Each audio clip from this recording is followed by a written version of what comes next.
awatendee mema. Asante mtu wa TikTok, Mungu akubariki na Mungu akutendee mema katika jina la Yesu. Ningependa kuleta neno la tumaini siku ya leo. Neno la tumaini linatoka kwenye kitabu ya Yohana pale 2 kuanzia pale 18.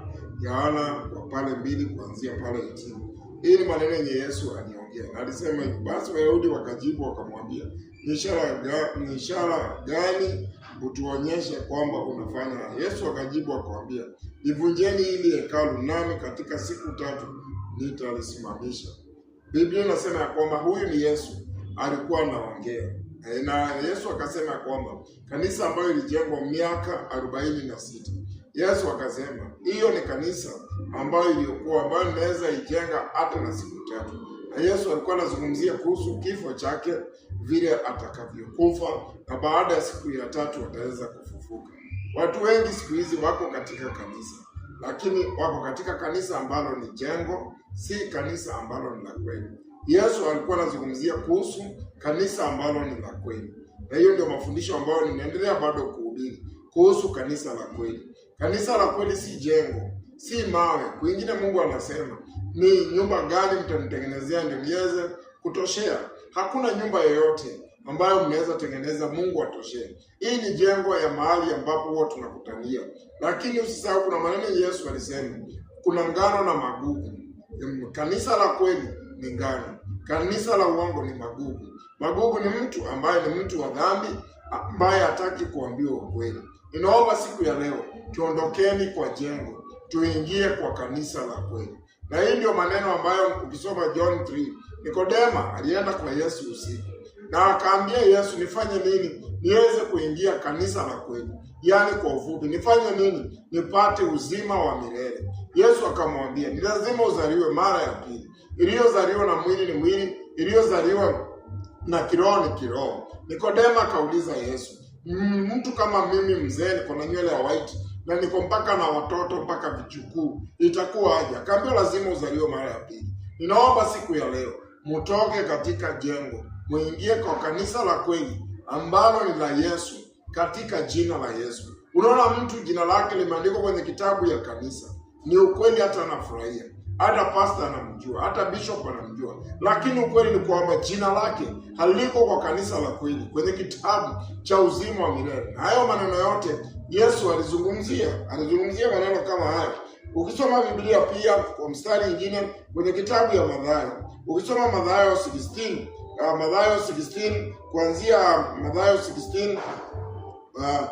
16 utasikia kuhusu Yesu aliuliza wanafunzi wake, watu huko nje wanasema mimi ni nani? Alitaka wengine wakasema wewe ni nabii, wengine Yeremia, wengine Elia, wengine baadhi ya manabii.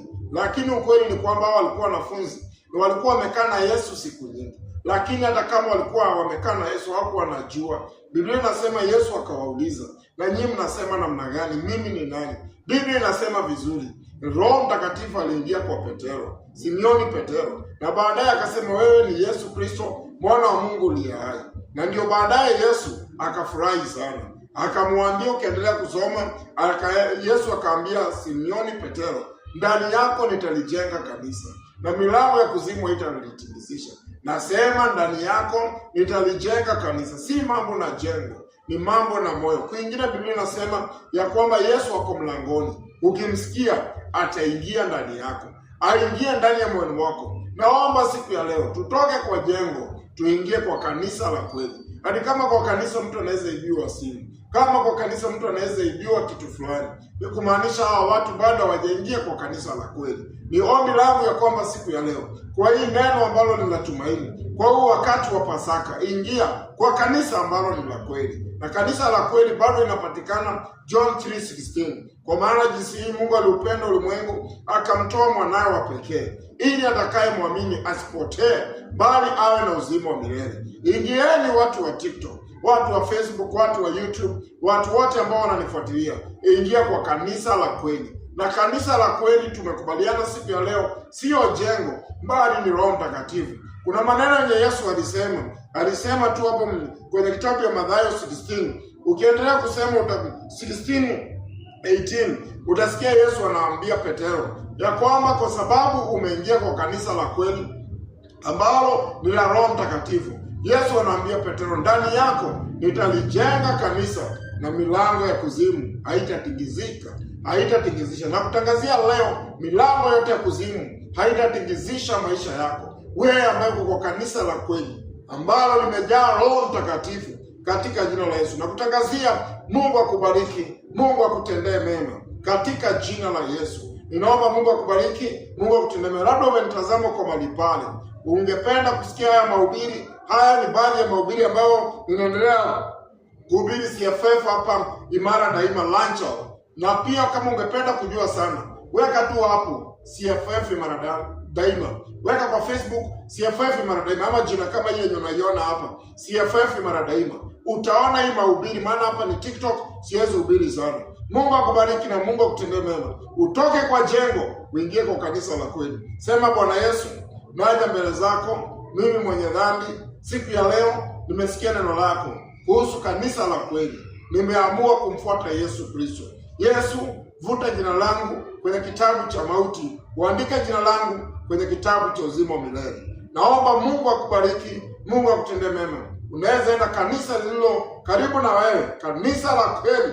Ni wakati unapompokea Yesu, hata ukiingia kwa jengo, hiyo itakuwa mzuri. Watu wanajaa makanisani, wanatoa mpaka pesa nyingi kanisani, lakini mioyo yao bado iko mbali.